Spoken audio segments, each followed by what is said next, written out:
These are the things we talk about a lot: competitive spirit, the will to win. If winning isn't important, why do these football teams spend so much money on scoreboards?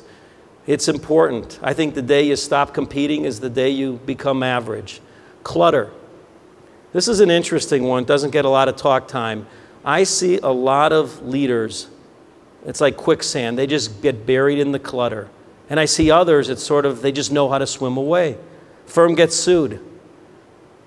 Managing partner one immerses themselves because the pride is, we were right, they were wrong. They're not going to pull one over it.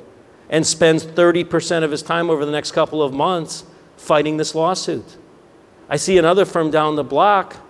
You see, she's a great leader. And she says, you know what? It sucks. We're right, they're wrong. And you know what? It's like extortion. They're holding us. But I don't have time for it, and I've got better uses of time. Negotiate a settlement, and let's move on. See what clutter is? A CEO of a national firm a couple of weeks ago did a roadshow to all the offices. New CEO, I'm not going to mention names. And he went and talked and made nice, if you will, to all the offices. Got back, and the feedback from the troops was, what a waste of time. Didn't talk about compensation. Doesn't he know that that's the issue? How can he be so out of touch? Clutter, doing things, or spending time doing things that just could be reduced down. A 2-day meeting maybe is a 1-day meeting. A 1-day meeting is an hour conference call. 1-hour conference call is a 5-minute email exchange. Cohesiveness, you know what this is? It's how together are we? How united are we? Candidness, the ability to talk openly to a partner. I mean, ask me what I think is the #1 characteristic of a managing partner, of a leader of a firm. I mean, can you talk to a partner and have what I'll call constructive confrontation? I mean, can you tell them they're doing a lousy job, or in a nice way tell them they have to improve? And then are you willing to hold them accountable? Crystal clear vision. You know, and those things are contagious. There are certain leaders out there that they have the vision, others say, hey, he or she's been right many times before, and they rally around it. And there's other, they're just sort of plodding along. Curious. How many remember the TV show Columbo?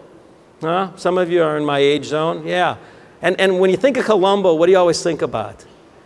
He would go and he would ask these questions, just one more question, just one more question. He was so curious. And I find for some crazy reason, and I know the answer, the best of the best of the best, the leaders are like Columbo.